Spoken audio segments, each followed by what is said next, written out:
106번으로 갑시다. 정책평가입니다. 옳지 않은 것은 총괄평가는 종료된 후에 그 효과에 대해서 평가하는 거 완벽하죠? 형성평가는 도중에 하니까 도중 나와있네요. 맞죠? 같은 말 빠른 피드백평가, 형성평가라 그랬죠? 3번 총괄평가는 주로 내부에 의해 수행되며 평가 결과 한류하여 최종한 개선을 목적이다. 형성평가는 주로 내부자 및 외부자의 자문에 의해서 평가를 진행하며 집행 단계에서 정책 담당자를 돕기 위한 것. 당연하네요. 답은 3번이죠. 정책의 효과에 대한 평가는 누가 합니까? 외부자가 하죠. 자 보세요. 집행 도중에 하면 누가 해야 돼? 사실 집행자가 해야 되죠. 집행이 끝나면 누가 해야 돼요? 당연히 자기가 하면 잘했다 그러겠지. 외부자가 해야 된다는 거죠. 107번 옳지 않은 것은 총괄평가는 정책이 종료된 후 의도했던 효과를 가져왔는지를 판단한다. 맞죠? 메타평가는 평가 자체를 대상으로 평가활동과 평가체계를 평가해 평가의 질을 높이고 결과 활용을 정리한다. 말은 뭐 많지만 그냥 평가의 평가라는 거죠. 3번 평가성 사정은 영향평가, 총괄평가를 실시한 후 유용성, 성과 증진 효과 등을 평가한다. 답은 3번이죠. 평가성 사정은 무슨 평가? 예비평가, 사전평가니까 평가하기 전에 합니다. 평가성 사정은 예비평가, 사전평가가 되겠습니다. 평가의 가능성과 평가의 가치가 있는지를 사전에 예비적으로 본다는 거죠. 자, 됐습니다. 형성평가는 프로그램이 집행 과정에 있으면 맞죠? 그래서 우리가 도중에 한다 그래서 무슨 평가? 도중평가라 그랬죠? 빠른 피드백 평가. 주로 그래서 누가 한다 그랬어요? 내부자들이 한다라고 얘기했습니다. 내부자들이 실시한다는 거죠. 108번 이런 문제가 참 간만에 접하면 깐깐하고 까다롭죠. 그죠? 자, 정책평가의 마지막 단계 자료 수집, 인과 모양, 대상 기준, 결과의 한류. 5번 목표 5번이 가장 먼저죠. 그리고 우리 대상과 기준을 설정합니다. 3번. 그리고 인간 모형을 작성하죠. 3번. 그 다음에 자료 수집과 평가를 분석을 하고 평가의 활용 가능성을 제시하는 4번의 순서로 가고 있죠. 그죠? 넘어갑시다.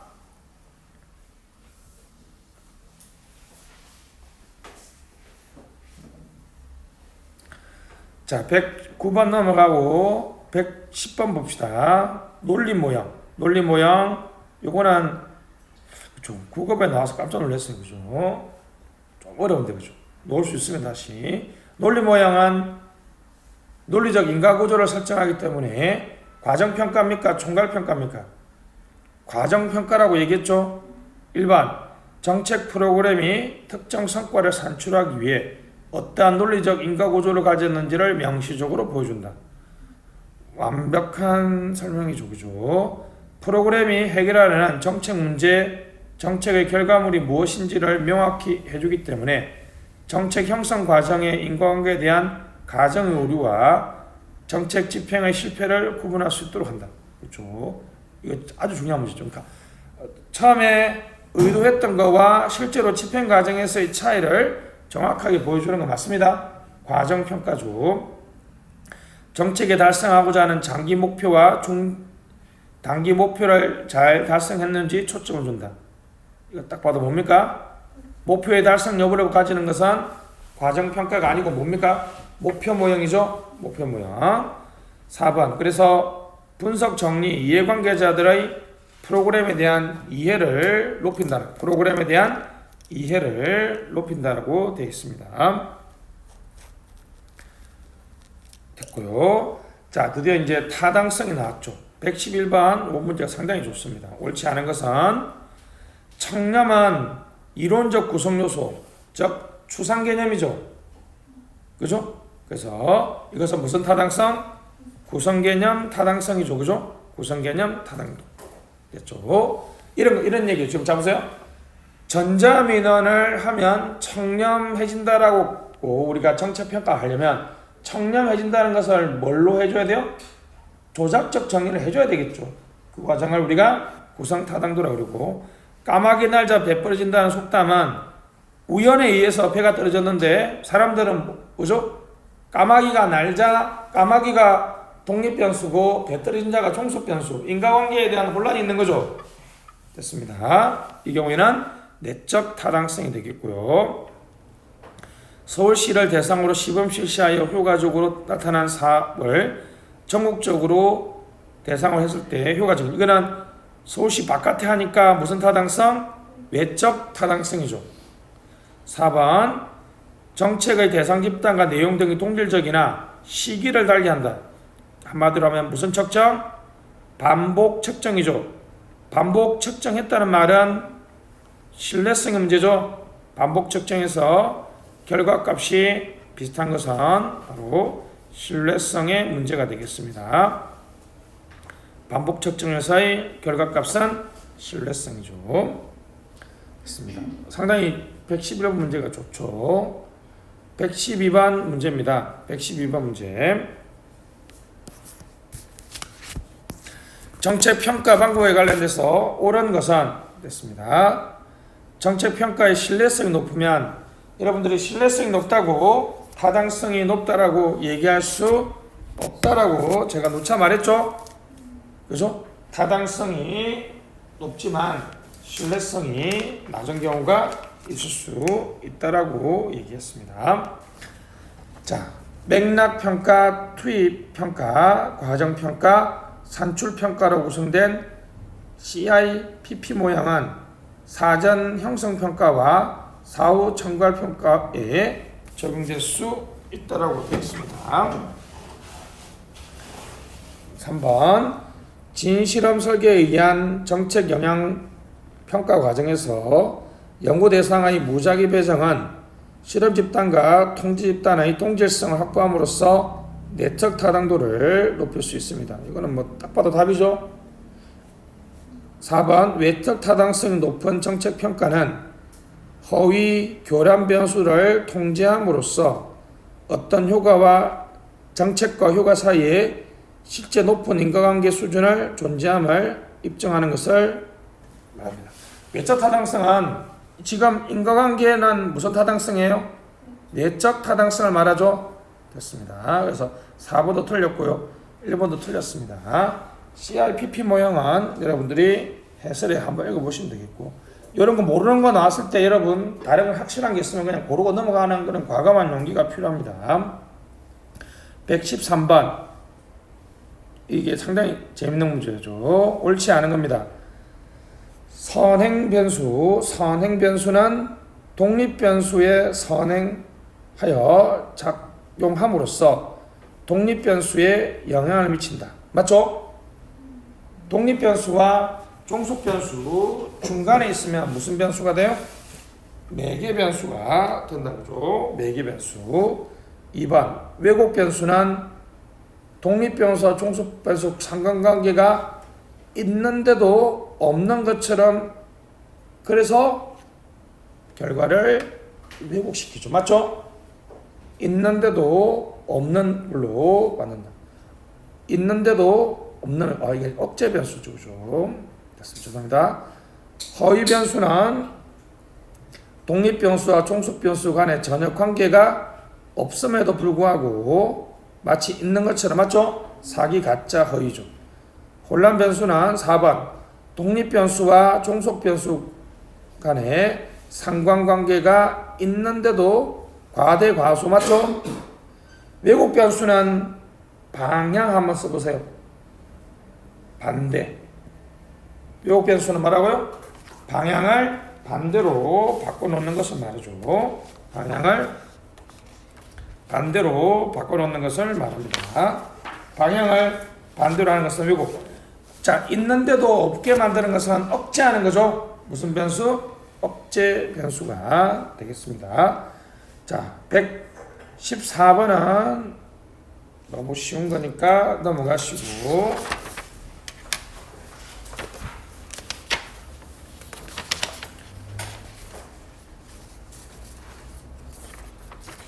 115번. 자, 상당히 재밌는 문제입니다. 이런 식으로 경찰 간부 나왔는데 특이한 유형의 문제라서 그냥 좀 아마 옆에 117번 문제를 국가직 7급 문제죠. 그거 그대로 뺏긴 것 같아요. 그죠? 구성이 비슷하죠. 그죠?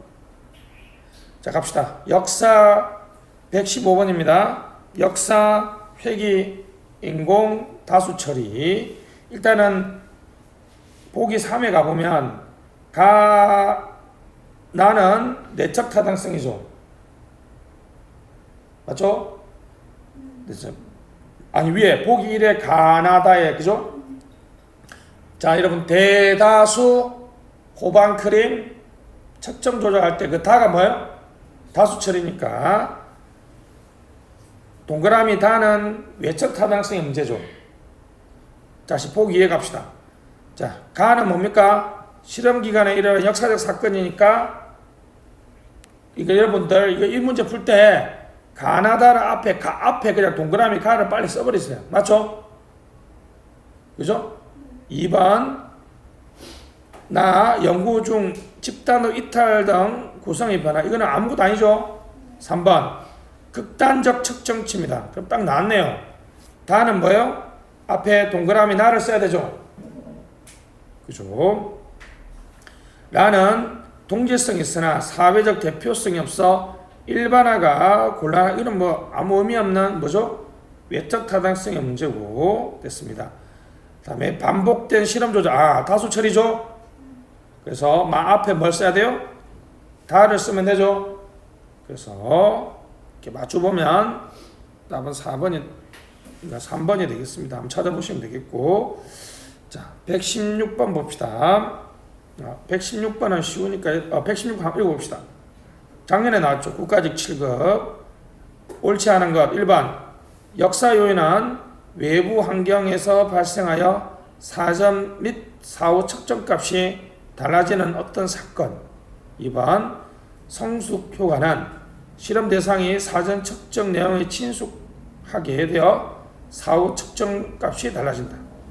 3번 상실 요인은 정책 집행 기간에 대상자 일부가 이탈하여 사전 사후 측정값이 달라진다. 4번 선발 요인은 무작위 배정과 사전 측정을 통해 어느 정도 통지할 수 있다. 맞죠? 답은 2번이죠. 이걸 우리가 이제 뭐라 그래요? 테스팅. 측정 요인, 실험 요인이라 그러죠. 측정 요인이나 실험 요인이라고 얘기합니다. 오, 저 히트가 이렇게나 바람이 셌습니까? 자, 갑시다. 117번 A. 시간의 경과 때문에 조사 대상 시간 특성 변화. 이거는 성숙이죠. A 앞에 디귿을 해야 되죠. B. 정책 프로그램의 실시 전후 유사한 검사를 반복했네요. 그죠? 그럼 측정에 익숙해지겠죠. 무슨 요인? 실험 요인, 기억이죠. B 앞에 기억. C. 특정 프로그램 처리가 점에 역사적인 어떤 외부 사건이 됐습니다. 그래서 리얼이 되겠죠. C 앞에 리얼하고 그러면 극단적인 점수가 나왔으니까 답은 뭐예요? D는 리언이 되겠죠. 이 정도 문제는 상당히 좋은 문제죠. 그죠? 연결하는 문제가 되겠습니다. 118번 됐습니다. 정책 평가에 있어서 양호한 집단을 대상으로 정책 수단을 실시한 후 그 결과가 좋게 나타난 정책 수단을 다른 상황에 적용하는 경우는 외적 타당성 문제죠. 이거는 크리밍 팩터죠. 자, 조건이 양호한 집단을 대상으로 이게 선발 오류죠. 내가 임의적으로 선발했다는 거잖아요. 그죠? 이때는 내적 타당성이고 그 결과를 다른 데 적용하면 무슨 타당성의 문제예요? 외적 타당성의 문제가 되겠습니다. 됐습니다. 119번 옳지 않은 것은 1번 내적 타당성이란 다른 요인들이 작용한 효과를 제외하고 오로지 정책 때문에 발생한 순수한 효과. 이 말을 우리 다른 말로 하면 뭐라고요? 인과관계의 정확성이죠. 2번 내적 타당성에 의한 성숙 요인이란 순전히 시간의 경과 때문에 발생하는 조사 대상 집단의 특성 변화 맞죠? 3번 진실험 설계의 주요 형태 중 하나인 단일 집단 사전 사후 측정 설계는 동일한 대상 집단에 대한 사전 측정과 사후 측정을 통해 정책 효과를 추정한다. 딱 봐도 답은 3번이죠. 진실험 설계는 통제성을 확보한 무슨 집단이 있어요? 비교 집단 또는 통제 집단이 존재한다 그랬죠.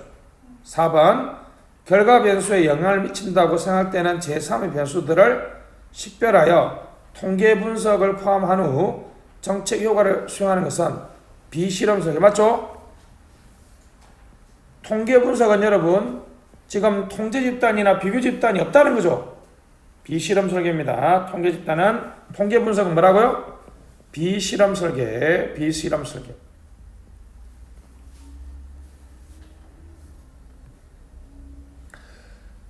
됐습니다. 그래서 120번 다음 페이지 좀 쉬운 문제니까 여러분들이 풀어보시면 되겠고 121번 다시 한번 봅시다.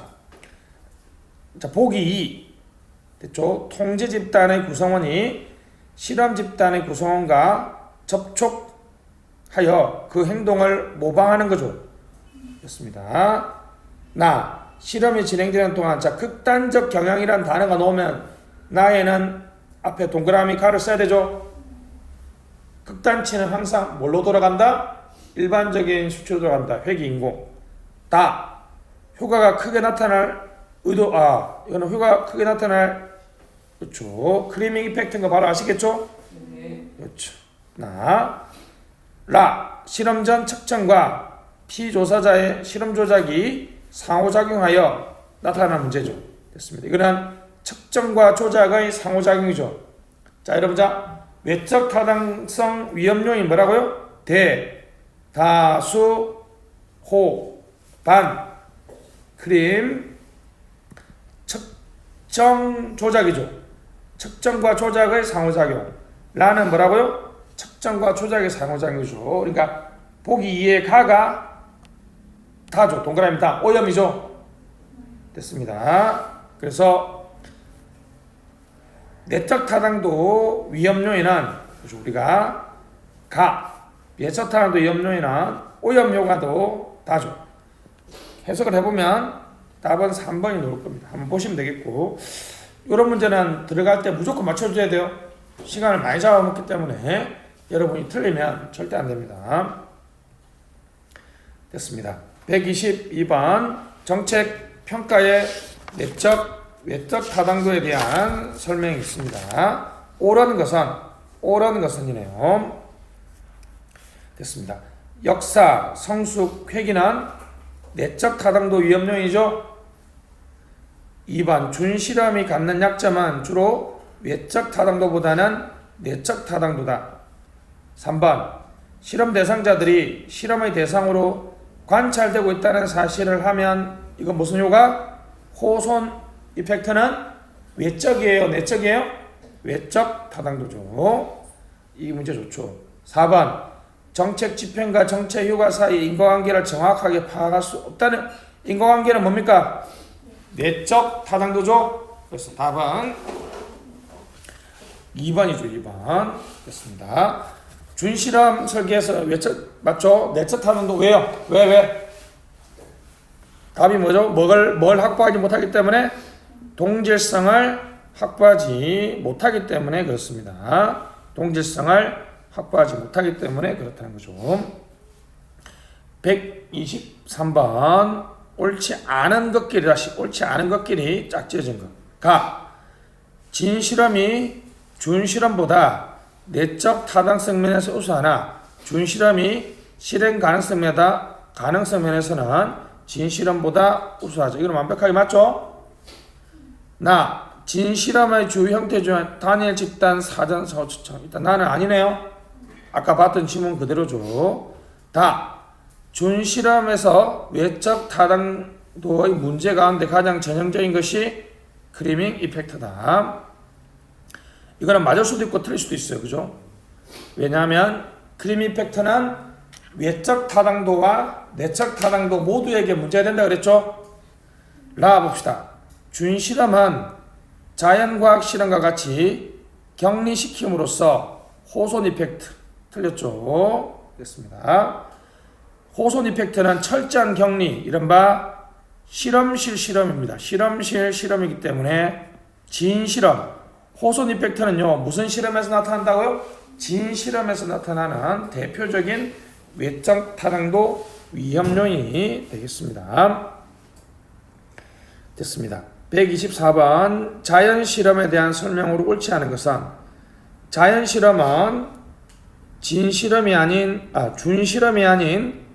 진실험에 가까운 설계방. 자연 실험은 그죠? 준실험이죠. 진실험은 실험실 실험이라고 써보세요. 완전히 그죠? 완전히 밀폐된 통제된 공간에서 하는 실험을 실험실 실험이라고 얘기합니다. 실험실 실험이라고 얘기하죠.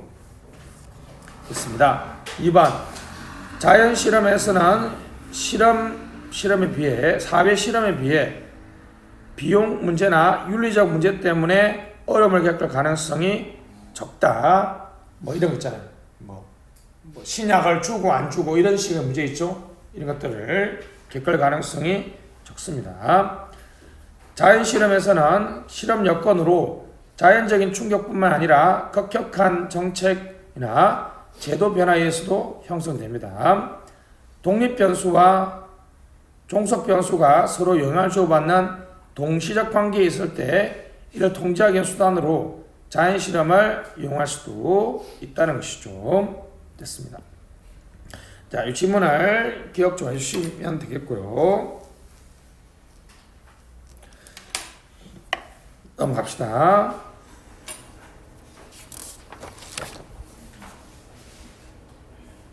자, 작년에 여러분들 풀었던 거죠. 내적 타당도에 대해서 옳지 않은 것은 125번 준실험보다 진실험을 사용할 때 내적 타당도 제외 요인이 다양하게 나타난다. 바로 틀렸죠? 다시 진실험은 뭐가 우수해요? 내적 타당도가 우수하죠. 그러니까 제외 요인이 다양하게 나타나지 않죠. 뭐 때문에? 동질성을 확보하기 때문에 그렇습니다.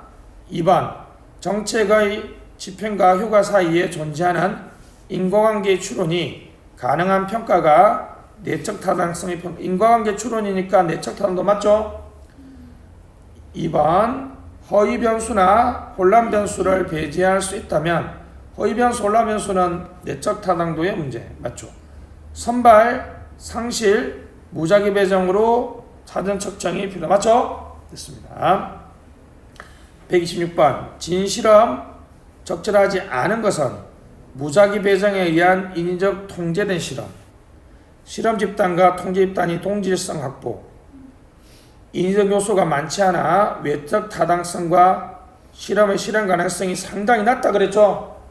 진실험은 실험실에서 진행되기 때문에 마치 생지를 놓고 하는 실험이기 때문에 엄청나게 실현 가능성이 어렵습니다. 사람에 대해서 하기는 어렵죠. 자, 126번 4번 역사, 성숙, 선발 등을 내적 타당도 맞죠?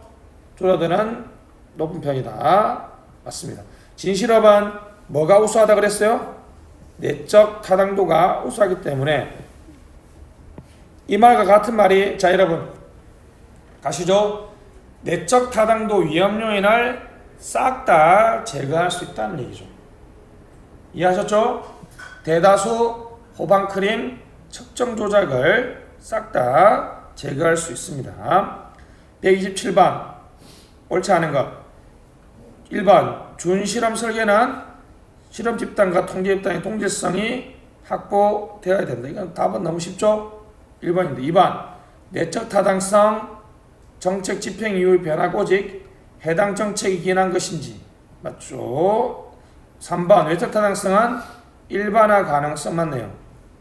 평가성 검토는 본격 평가를 하기 전에 하는 무슨 평가? 예비평가, 사전평가 맞네요. 허위 변수는 관계가 없는데도 있는 것처럼 보이게 하니까 무슨 변수? 허위 변수. 됐죠? 그러면 있는데도 없게 하는 거는 억제하는 거니까 억제 변수. 방향은 왜곡시킨다. 무슨 변수? 왜곡 변수. 128번부터 아주 중요한 문제입니다. 정평법에 대한 내용이죠. 옳지 않은 것. 김포시와 도로교통공단은 평가 대상이 되죠? 뭐도 포함해요? 공공기관과 소속기관도 포함한다 그랬죠? 관세청도 자체평가위원회 맞죠? 민간위원회 몇 분의 몇? 3분의 2라 그랬죠. 행안부는 장관은 지방자치단체 합동평가위원회의 당연직 위원장이다. 위원장이 아니에요. 이런 문제를 내고 있어요. 그죠? 4번 기획재정부 장관은 정부업무평가위원회 위원이 웬만한 장관들은 다 정평법 위원입니다. 그죠? 이 문제는 너무 쪼잡스럽게 냈죠. 1번, 2번 같은 경우는 좋아요. 뭐 위원장이 뭐가 그리 중요한지 모르겠네. 그죠? 물어보고 싶은가 봐요. 넘어가시고 129번 자 종류가 아닌 것 중앙행정기관의 자치평가 지방자치단체 자치평가 중앙행정기관의 합동평가 공공기관 무슨 평가? 경영평가 맞죠? 답은 합동평가는 누구에 대해서 하는 겁니까? 지방자치단체에 대해서 하는 거죠? 지방자치단체의 합동평가가 되겠습니다. 됐습니다. 130번 옳은 것은입니다. 1번 정부업무평가 대상기관에는 소속기관도 포함됩니까? 안됩니까? 포함된다 그랬죠? 중요합니다. 청주시뿐만 아니라 청주시 소속기관도 포함되고요. 2번 자체평가는 국무총리가 아니죠. 자체평가는 누가 하는 게요? 국무총리가 하는 게 아니라 각 자치 중앙행정기관과 지방자치단체 그죠? 근데 누구는 안 한다 그랬어요. 공공기관은 자체평가 안 한다 그랬죠. 3번 국무총리 소속에 맞네요. 정부업무평가위원회를 두도록 하겠습니다. 4번 특정평가는 누가 하는 거라 그랬죠? 국무총리. 국무총리가 하는 게 두 가지죠. 무슨 평가? 특정평가하고 재평가라고 얘기했습니다. 됐습니다. 작년에 국어에 나왔죠. 131번 옳지 않은 것 공공기관도 대상이 맞다 그랬죠. 2번 중앙행정기관뿐만 아니라 지방자치단체 게다가 무슨 기관까지? 소속기관까지도 정평법의 대상이라 그랬어요.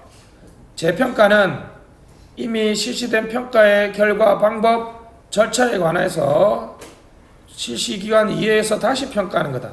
맞고요. 누가 합니까? 우리나라에서는 국무총리가 한다 그랬죠. 4번 국가유임 사무에 대해서 평가할 경우 행정안전부 장관이 중앙행정기관 장관과 함께 특정평가를 하는 게 아니라 무슨 평가? 합동평가를 실시할 수 있도록 하고 있습니다. 문제를 좀 어렵게 냈죠. 132번 옳지 않은 것은 지방자치단체장은 계획시초에서 맞죠? 평가 계획은 매년 그죠? 그리고 정보원 평가 종합계획은 몇 년?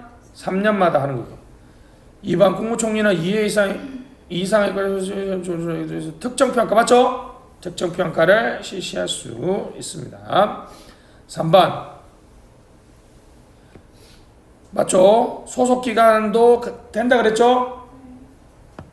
4번 위원장 1인가 14인 이런 거 진짜 짜증나죠 그죠? 위원장 2명입니다.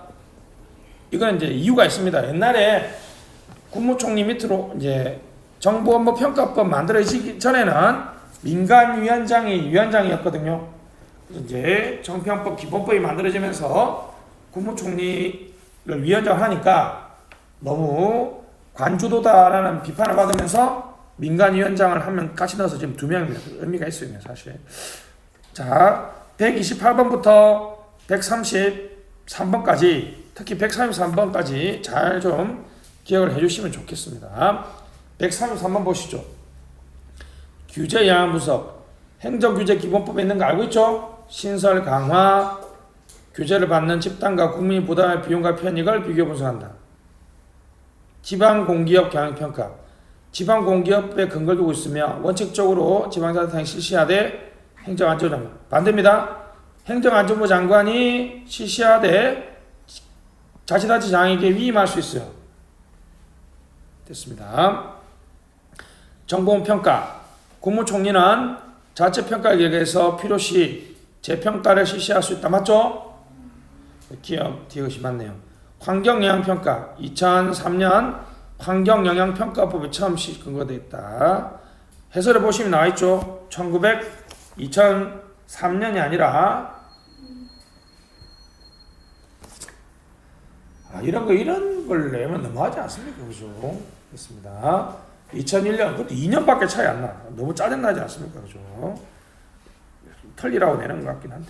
근데 뭐, 어찌됐든 간에, 그죠? 기업 T것이 좀 상대적으로 확실하니까 고르긴 좀 편했던 것 같습니다. 자, 134번부터는 이제 정책 변동입니다. 정책 수단의 기본 골격이 달라지지 않으며 주로 정책 상출 부분이 변한다. 그리고 정책 내전의 범위가 변동된다거나 정책의 수혜 수준이 달라지는 경우가 관련이 있다. 저소득층 자녀에 대한 교육비 보조를 바로 윗계층에 확대하는 것을 말합니다. 이건 정책 유지죠. 기본 성격이 바뀌지 않은 거니까 그죠? 됐습니다. 135번 옳지 않은 것. 정책 혁신은 기존의 조직과 예산을 활용하여 이전에 관여한 적이 전혀 없던 새로운 분야. 2번 정책 종결은 현존하는 정책을 완전히 소멸시키는 것으로 정책 수단이 되는 사업과 지원 예산을 중단. 이를 대체할 수는 다른 거 하지 않는 것. 완벽하네요. 과속 차량 단속이나 목표를 변경하지 않고 이런 경찰관이 현장에 직접 하는 것을 무인 카메라로 하는 것은 정책 승계 중에서 선형적 승계다.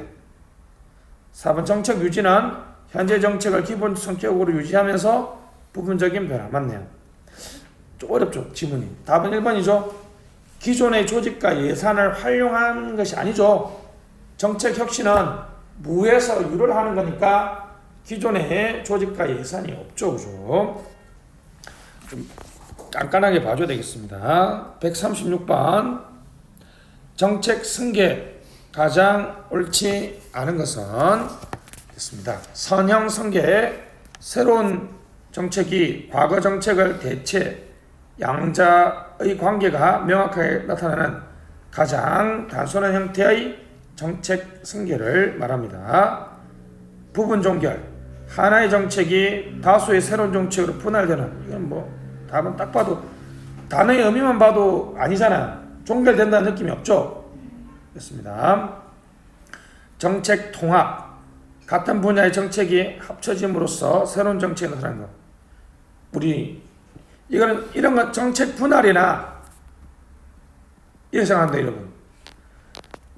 국민안전처가 소방청하고 해양경찰청으로 분할됐죠. 반대로 그러면 해양경찰청하고 소방청이 국민안전처로 되면 정책 통합이에요. 쪼개지면 정책 분할이라고 됐습니다. 우발적 승계. 타 분야의 정책 변동에 연계하여 우발적으로 변화가 일어난다. 137번 별표. 언젠가는 놓을 겁니다. 작년에 처음 나왔죠. 로저스 혁신 확산. 로저스에 따르면 혁신 수용 시간에 따라 수용자의 분포는 S자가 아니라 정규 분포를 띄고요. 누적 도수는 S자 형태로. 그러니까 요렇게 된다는 거죠. 자 보세요. 45도로 그냥 이거 직관적인 예인데 여러분 지금은 당연히 스마트폰을 쓰잖아요. 근데 여러분 초창기 어떻습니까? 처음 몇 명만 써보고 그다가 좀 권 있는 사람이 쓰면서 갑자기 확 늘어나죠. 그래서 다시 수용 속도를 어떻게 해요? S자 밑에 꼬리는 낮은데 어느 순간 팍 늘어난다는 거예요. 혁신이 확산되는 이유가 됐습니다. 근데 그 분포도는 표준 정구 분포를 보인다는 거죠. 그래서 일반은 틀렸습니다. 다시 분포는 정규 분포, 속도는 뭐라고요? 누적 도수는 S자 분포로 보이고, 확산은 선진국에서 개도국을 가는 것은 계층적 확산입니다. 계층적 확산이죠. 계층적 확산. 3번 혁신의 초기 수용자는 소득 집단의 신망 높은 사람으로서 사회 여론 선도층이다. 답은 3번이네. 혁신 확산과 관한 이론은 주로 미시 수준 됐습니다. 혁신 확산은 거시 수준의 이론입니다. 해설 한번 보시죠. 로저스의 되게 읽어보면 그렇듯해요. 1962년에 광범위하게 지지를 받은 혁신 확산이고, 개인이나 다른 수용 개체들에게 새로운 아이디어를 수용하는 과정을 말하고, 4가지 됐죠. 개혁은 새로운 아이디어, 개혁이 성공하기 위해서는 있어야 된다는 것이고, 커뮤니케이션 채널, 시간은 수용도입니다. 자, 개혁 수용은 자 무슨 곡선? S자 곡선, X자 곡선 됐죠. 처음 개혁 수용자는 소수지만 개혁이 바람직한 것으로 받아지면 그 속도는 엄청 빨라. 이게 이 이론의 핵심이에요. 그래서 개혁자, 초기 수용자는 사회 지도층이라고 얘기했고요. 됐습니다. 그래서 D 혁신 최대가 나 있는데 나머지는 여러분들이 한번 읽어보시면 되겠습니다. 그래서 민간 이론인데 여기 놓은 게 좀 특이하긴 했어요. 자, 정책 변동 모형입니다. 정책 하이 시스템 답은 뭐예요? 3번이죠? 정책 하이 시스템 3번. 신념체계 정책 지향적인 학습. 정책 중개자 픽스라는 존재가 중요하다는 거죠. 139번도 너무 쉬워요. 신념체계에서 규범적 핵심이나 정책 핵심의 변화가 쉽게 나타나지 않기 때문에 정책 목표와 수단의 급격한 변화를 가진 근본적 변동은 용이하지 않다. 장기간에 걸친 정책 변동을 설명하고 있으니까 답은 뭐예요? 1번입니다. 1번. 요 문제가 조금 어렵죠. 그렇죠? 지지연합은 신념체계로 모이게 되는데 그 신념체계 핵심이 규범적 핵심입니다. 규범적 핵심과 정책 핵심으로 모이게 된다는 얘기를 하고 있는데, 이걸 몰라도 급격한 변동을 부정하니까 장기간의 변동이니까 누구죠? ACF 모형입니다. 지지연합 모형이라고 보면 되겠죠. 자, 오늘 여기까지 하도록 하겠습니다.